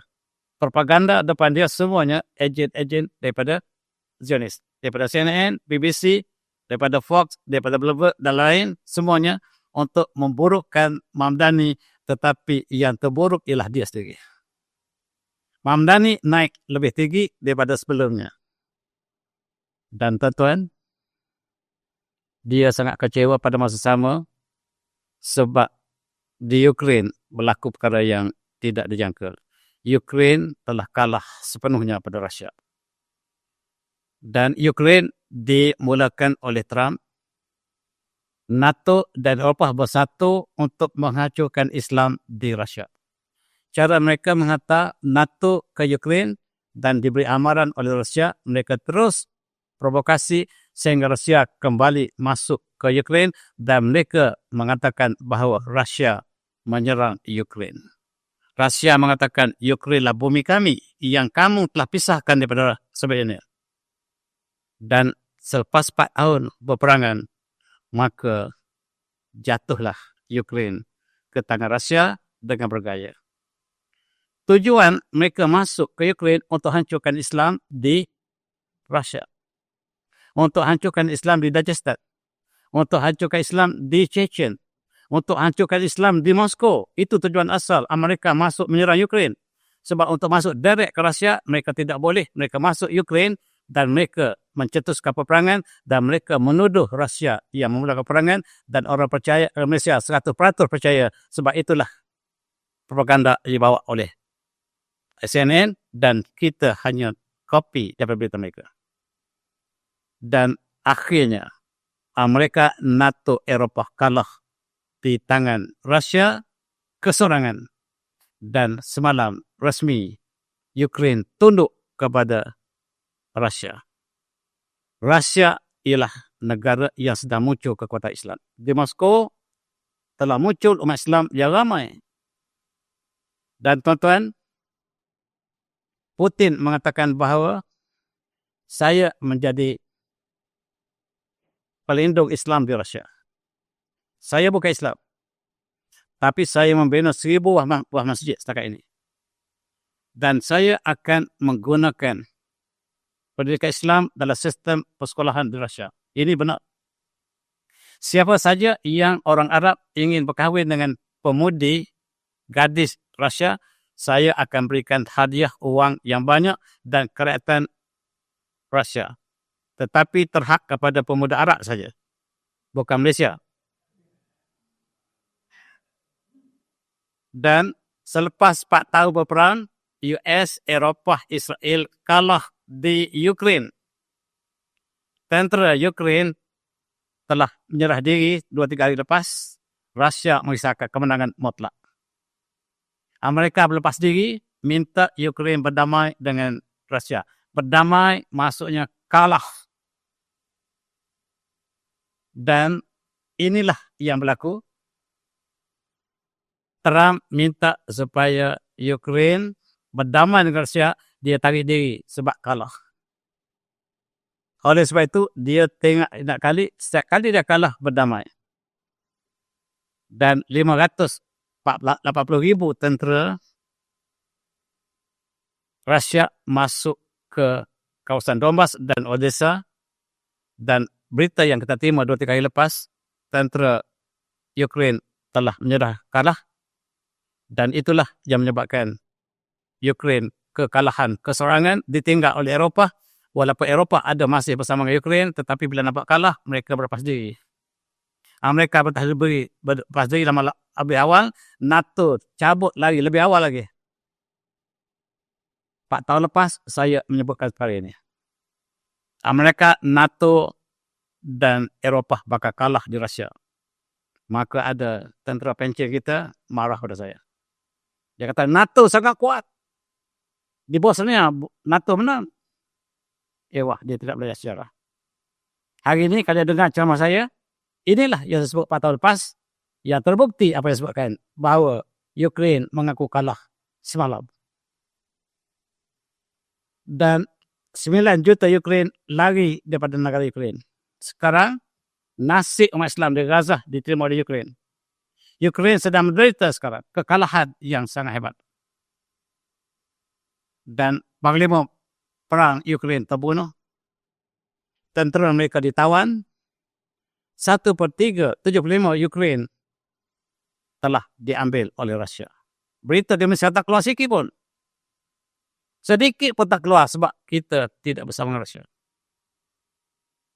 Dan Donbas ialah keluar daripada Ukraine. Rusia telah menguasai sepenuhnya Donbas. Dalam konteks ini, 15,000 tentera Ukraine surrender. 2-3 hari lepas, Amerika berlepas diri. Amerika malu kalah. Amerika kalah di setiap tempat. Di Gaza dia kalah. Di Pakistan dengan India, dia menyokong India, dia kalah. Dia menyokong Thailand dalam peperangan dengan Kamboja, dia kalah. Di Vietnam dulu pun dia kalah. Di Somalia pun dia kalah. Di Cuba dia kalah. Dia tak pernah menang perang Amerika. Tetapi propagandanya dia saja menang. Malaysia tertarik dengan Amerika sebab sangka dia negara yang superpower. Rupa-rupanya dia kecundang dalam setiap peperangan. Kali ini dia kecundang di Ukraine. 155,000 tentera Ukraine ditawan oleh Rusia. Berita ini tak keluar di Malaysia. Kenapa kita tak keluar? Dan kekalahan diterima oleh Zelensky keserangan. Diisytiharkan oleh Amerika, Ukraine war is lost. Dia adalah satu disaster dan we must find an exit out of the US. Dan itulah diisytiharkan oleh General Amerika, Ukraine kalah, Amerika kalah, dan ini memalukan Trump. Orang Malaysia tak percaya. Sebagaimana tentera Pencin tak percaya pada saya 4 tahun lepas, demikianlah penduduk Persia tidak percaya pada saya. Tuan-tuan, Trump minta Ukraine dan Rusia berdamai. Kalau tuan syarat berdamai, tuan ambil balik Syria. Syria tu kami ambil dulu sebab perjanjian. Ambil baliklah Syria. Sudah. Syria diserah kepada Rusia balik. Ura-ura Syria akan diserah kepada Rusia balik. Sebab kalah perang. Orang kalah mesti terima syarat orang menang. Rusia menang.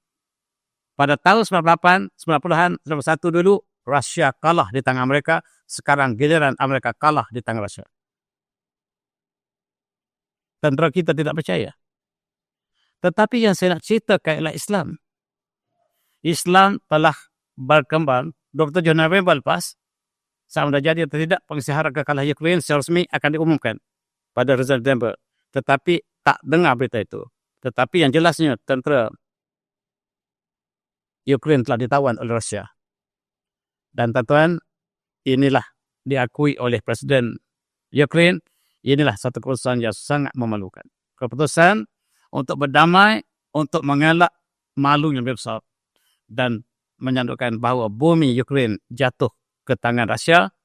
Walaupun Rusia tidak mengambil sepenuhnya. Rusia mengatakan bahawa Ukraine adalah saudara kami. Kami tidak marah pada Ukraine. Kami marah kepada NATO, Amerika, dan Eropah yang berada di belakang Ukraine. Itu saja. Kami tidak akan mengambil seluruh Ukraine. Kami hanya ambil Donbas saja. Kata Rusia. Dan ini menyebabkan malu yang besar. Trump dikalahkan oleh Rusia. Satu masa dulu, Amerika menguasai keadaan. Ukraine telah menyerang Rusia. Dan diisytiharkan bahawa Rusia menyerang Ukraine. Di Malaysia sampai hari ini berita kita masih mengulang bahawa Rusia menyerang Ukraine. Sebenarnya Ukraine menyerang Rusia. Bila kita menang, bila Rusia menang, dia boleh betulkan sejarah. Selagi kita kalah, kita dipersalahkan. Dan sekarang dunia menyaksikan bahawa Amerika bukan satu negara yang superpower. Negara lain telah muncul sebagai superpower. Dan US dollar telah diganti oleh BRICS, maka penderitaan dilakukan oleh yang dialami oleh Amerika lagi parah. Wang meringgit pun mengatasi dolar, menunjukkan begitu jatuh dolar sehingga kita dapat mengatasi dolar ini. Ringgit Malaysia dapat mengatasi dolar, bukan kita yang kuat, dolar yang jatuh. Kita tersenyum lebar di Malaysia sebab duit kita telah naik. Rupa-rupanya Amerika yang jatuh. Dan kita terbaca berita demikian. Dan dia mengisahkan Trump, dia cari pasal lagi, dia isahkan Ikhwan Muslimin pula yang pengganas. Dia cari musuh. Sebab dia kalah di sana, kalah di sini, dia mesti tunjukkan dia kuat. Dan dia sekarang sedang merancang untuk menyerang Venezuela selepas kalah di Ukraine, sekarang ada hati nak lawan China di Venezuela sebab Venezuela mempunyai minyak yang paling banyak di dunia. Dan sekarang Trump untuk mengelak daripada serangan Rusia, ambil baliklah Syria. Yang kita sudah beria-ria untuk membebaskan Masjid Al-Aqsa di bawah Asyarak, rupa-rupanya permainan di antara negara besar, maka dijangka Syria akan mengalami peperangan yang besar. Peperangan saudara, dan lepas itu mereka akan tentukan siapakah yang akan ambil Syria. Permainan mereka lah permainan yang cukup licik. Rusia ada agenda, Amerika ada agenda, dan umat Islam akan terperangkap di mana-mana saja. Tetapi hasilnya Islam berkembang di Rusia. Inilah sebenarnya yang menjadi fokus Amerika untuk menghancurkan Ukraine. Sebab apa yang disebut oleh pemimpin agama Ortodok di Rusia, yaitu Dmitry Sinov, barangkali saya sebut sebelum ini, dia kata the future belongs to Islam. Sama ada di Rusia ataupun di dunia, Islam akan menang. Sebagaimana ayat Quran kita baca awal tadi. Tidak ada cara Islam akan menang dalam masa yang singkat. Eropah akan menjadi negara Islam dalam masa 30 tahun akan datang. 30 tahun akan datang ialah untuk Islam, termasuk Amerika. Dan Rusia akan menjadi negara Islam dalam masa 50 tahun, kata pemimpin agama ini. Dia telah mati kena COVID yang lepas. Sebelum dia mati, dia membuatkan satu statement yang memerajakkan dunia dan dia mengatakan the future belongs to Islam. Mufti kita mengatakan Muslim Rusia sayashakilu 40% misukan qariban. Penduduk Islam Rusia akan menjadi 40% dalam masa yang sangat singkat. In near future, Islam akan menjadi 40% di Rusia. Itu sebab Amerika, NATO serang Ukraine untuk menghalang daripada kebangkitan Islam di Rusia. Dibimbangi Islam, Rusia akan menjadi force Islam yang terbesar. Dan inilah propaganda mereka untuk meranakkan kekuatan Islam di Rusia. Dan Putin mengatakan, saya akan perkenalkan pendidikan Islam di seluruh Rusia. Lagi marah Trump. Saya bukan Islam, tetapi saya mengkaji. Islamlah yang membina tamadun Moskow satu masa dulu. Islamlah yang menukarkan Kazan, kota Rusia, daripada zaman jahiliyah menjadi zaman tamadun yang agung disebabkan Islam. Dan sekarang saya ingin menawarkan Islam kembali berfungsi di Rusia. Ini menyebabkan Trump sangat marah. Saya Putin upakiru, dia kata ana upakiru fi idhasa mati tarbiyah Islamiyah ila manhajina at-tarbiyah. Dan saya berharap untuk perkenalkan sistem pendidikan Islam di seluruh sekolah Rusia, menggunakan pedagogi pendidikan Islam di Rusia, memeranjakkan dunia. Sebab Rusia negara komunis mempromosikan Islam. Dan saya akan mengenakan hukuman bagi siapa yang menghina Rasulullah. Akan ada perlukan dalam penegakan di Rusia bahawa siapa yang menghina Quran, menghina Rasulullah akan dikenakan hukuman yang berat. Dan pengamal LGBT tidak tempat di Rusia. Kami akan hukum sebesar-besarnya mereka yang terlibat dengan LGBT, dan hanya Rusia negara yang komit dengan hukuman mereka LGBT, sedangkan dunia sekarang berusaha untuk ke arah LGBT. Ini sebab Amerika ingin hancurkan Rusia. Dan setiap pagi dia baca Quran lebih awal. Ini bukan gambar AI, tuan-tuan. Ini gambar sebenarnya. Trump, Putin mula membaca Quran setiap hari. Dia bukan Islam. Tetapi dia sangat berminat dengan Islam. Sehingga Amerika menuduh dia Muslim. Trump menuduh dia seorang Muslim. Dan dia pernah mengatakan, Iyyakum antusayu li Muhammadin sallallahu alaihi wasallam. Siapa hina Islam, jangan hina Muhammad depan saya. Saya akan bela. Tidak ada pemimpin Islam yang bercakap peringkat antarabangsa bila Rasulullah dihina. Di Norway, di Sweden, apa kata pemimpin kita? Kebanyakan ambil sikap hanya bertukar cerita. Tetapi kata Putin, jangan hina Muhammad di Rusia. Saya akan ambil tindakan. Dia bukan Islam, tuan. tetapi dia ingin sesuatu yang benar berlaku di Rusia. Dan masjid di paling hujung dunia telah dibina di North Command di Rusia. Masjid paling utara di kawasan yang manusia hampir tidak ada. Dan mereka ingin memadamkan Islam. Yuridu na'litu na'udlah bi'afihim. Wallahu mutim manulihi walau karil kafirun. Mereka berhajat, bersedia, merancang untuk memadamkan cahaya Allah dengan mulut mereka. Sedangkan Allah akan menyempurnakan cahayanya wala dibenci oleh orang kafir. Dan itulah tajuk yang kita bincang ini. Walladzi arsala rasulahu bil huda wal haqqah liyuzhira 'ala dini kullihi wa kafa billahi syahida. Tuhan dialah Tuhan Allah yang mengutuskan rasulnya dengan petunjuk dan agama yang benar, dan agama Islam akan mengatasi seluruh agama dunia. Dan cukuplah Allah sebagai saksi, dan tuan kita bernasib baik menyaksikan mukjizat agung Al-Quran bahawa Islam berkembang prevail di seluruh dunia, dan sekarang jumlah umat Islam yang disembunyikan oleh mereka, umat Islam telah berjumlah 2.3 bilion, umat Kristian 2.2 bilion. Buat pertama kali umat Islam surpasses Christian as world largest religion. Dan ayat ini ialah mukjizat agung kita. Wabillahi taufiq, assalamualaikum warahmatullahi wabarakatuh. Tasbih Rasulullah. Dan saya minta maaf, kita malam ini sampai 9.30 rekod. Jazallahu anna Sayyidana Muhammadan Sayyidana Muhammadan ma huwa ahluhu